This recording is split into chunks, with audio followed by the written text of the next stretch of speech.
Yo, yo, yo. Yo, yo, yo. What's good with it, man? It's the homie Mac. Music, art, culture, knowledge. Reporting live from the Dogon. Dogon. Each one teach one. Peace and love to all.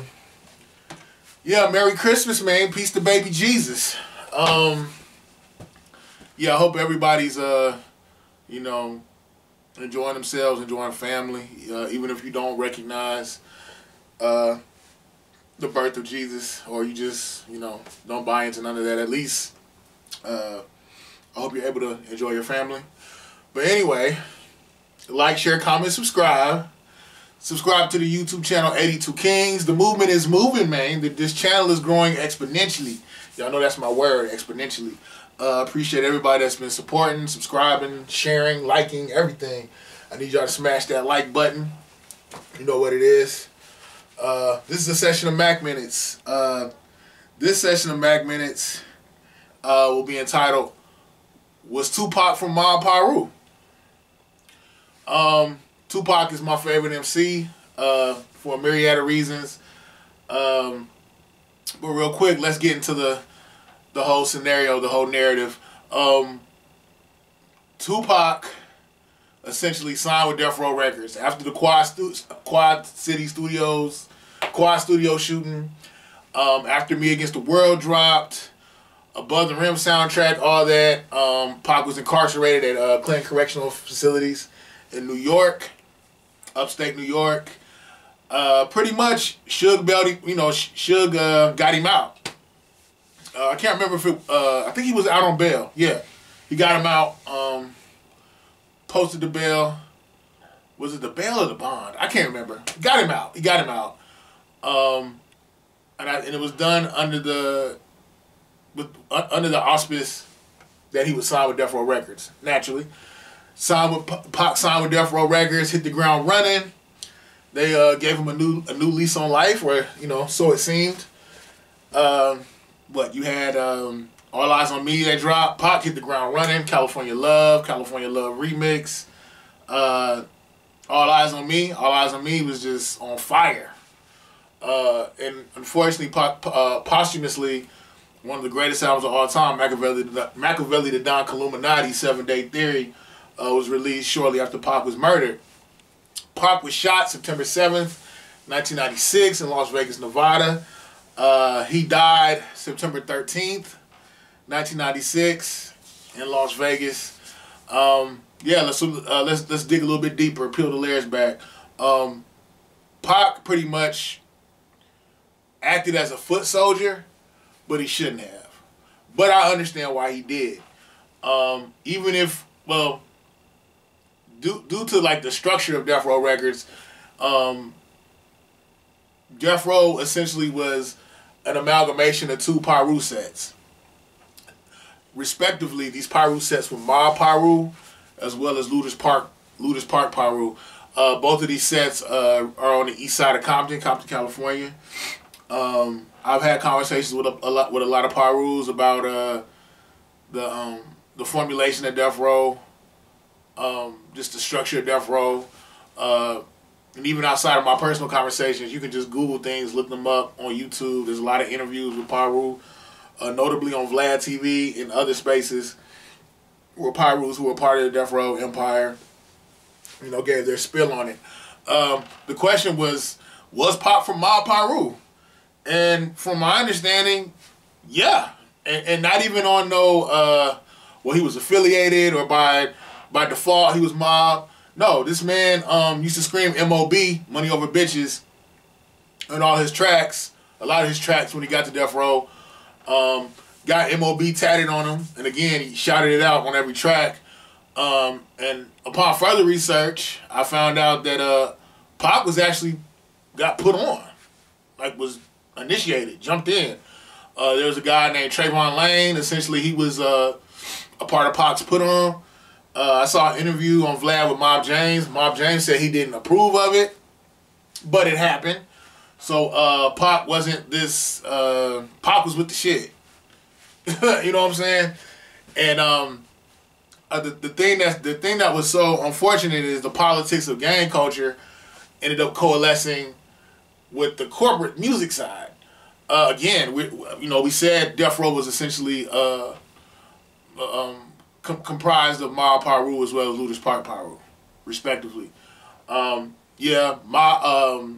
Snoop Dogg was from Rolling 20s, not Rolling 20 Blood, Rolling 20 Crip from Long Beach. I'm not sure where Daz is from, and I know Corrupt was from Rolling 60s, Crips. So there was a lot going on with Death Row.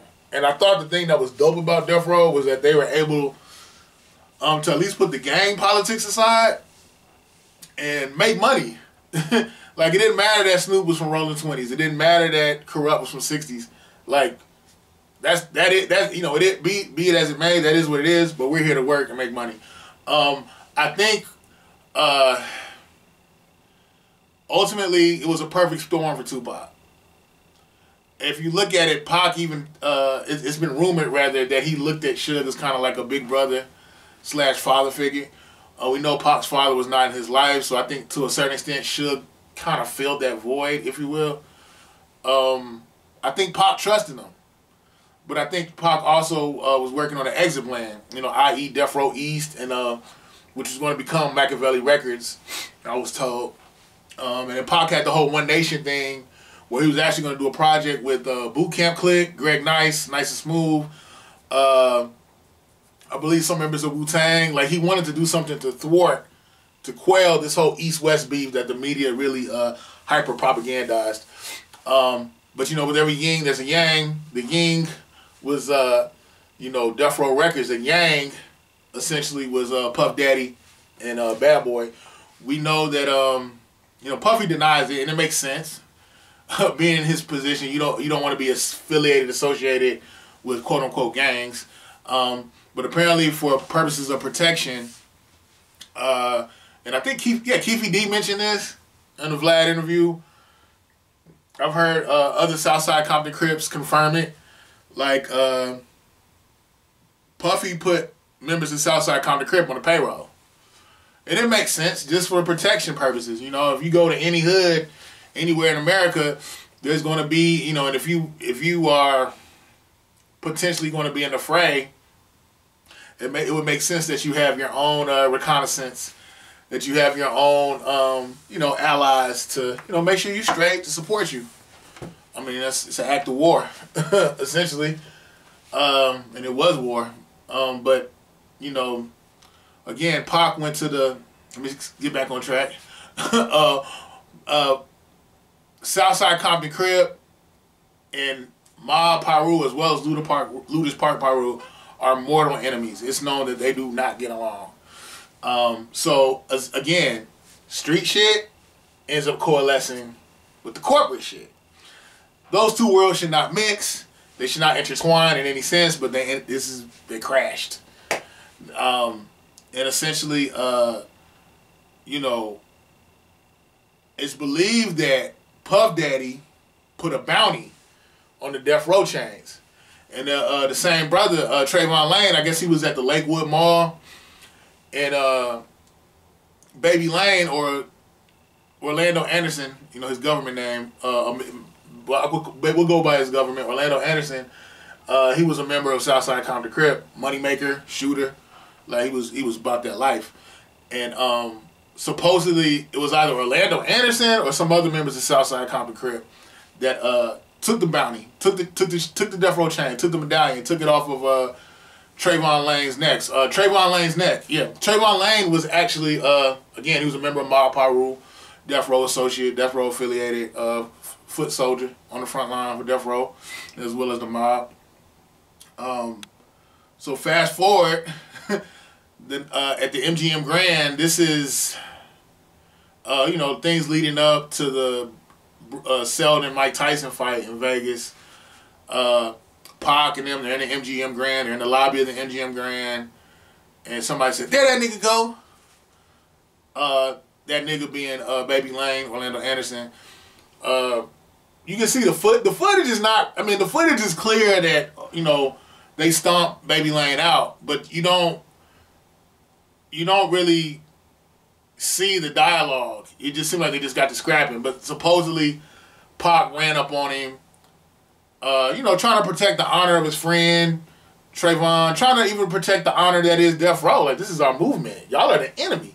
If you listen to Pac, a lot of his later music became very much centered around like military strategy, war.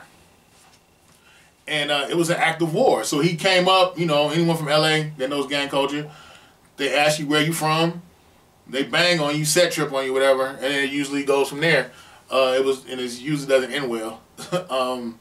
But yeah, they said Pac ran up on him, you know, where you from, and then he punched him in his face. He punched Orlando Anderson in the face. They get to stomping on him. Security comes, breaks it up. Now the thing is, when Pac, people are always trying to say, oh, Pac was trying to be a gangster, he wasn't a gangster. Man, forget all that. Pac was a rider. Pac, you know, spent time in Clinton Correctional Facilities. Pac was shot. Pac grew up in Baltimore. Pac grew up in New York. Pac grew up in the Bay Area, specifically, you know, areas, I mean, Oakland and neighborhoods near Oakland. Pac wasn't, you know, this kid that grew up in the burbs. He knew he was no stranger to death or trauma. He grew up around it. And, you know, being shot and all those things that happened to him prior to signing with Death Row, I think that hardened him. You know, so people need to just drop that BS narrative that he was this fake thug or wannabe. No. Going through real shit like that, it changes your mindset. And I think Pac was loyal to the, like loyal to the root. You know, I don't even think it was so much just like set tripping. It's just, this is my flag, Death Row. This is how I make money. Puffy, all y'all that are trying to, you know, interfere with my place of business and how I eat, I can't let that slide. So again, it goes from you don't see McDonald's and Burger King beefing. You don't see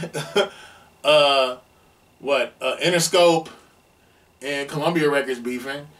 You know, and when I say beefing, to the point where they're getting violent. They may fight on the corporate level, but this is what I'm saying. The street shit end up getting intertwined with the corporate shit, and those two worlds do not coexist. But yeah, after the Selden fight, apparently they were en route to 662. For some reason, somebody told me Suge told Pac to take off his vest, but y'all know how this goes. Pac rides in the car, in the BMW. They pull up in a whip beside him with him and Suge. They let off. Supposedly the shooter was Orlando Anderson. The thing that's so tricky about this case is everybody that was involved is no longer here to speak their piece. Like, they were murdered shortly thereafter. It's crazy. Even after Pac's assassination, there were a string of murders in Compton. Like, a lot of people was getting hit up behind Pac's death. You know what I'm saying? Like, it was real. Like, this wasn't just no, I'm rapping on records trying to get world star fame. No, like, people died. But yeah, I know Keefe D, in so many words, I think it's even documented, Keefe D spoke on it and saying who did it. I believe Orlando Anderson was like his nephew or his cousin or something. But yeah, he pretty much said he was a shooter. I'm kind of surprised he spoke on that. He speaks on it very freely. But it is what it is. There's no judgment. You know, I'm not a street noob. So I'm a civilian. So I don't, you know, it is what it is. But yeah, Pac was definitely a rider. You know, I think what's unfortunate, I remember Richie Rich said he had told Pac not to sign with Death Row. And sometimes I wonder if Pac didn't go that route, would he still be here? I've heard some people say, oh, no, it wasn't just no gang shit. That was COINTELPRO. That was the FBI. I don't know.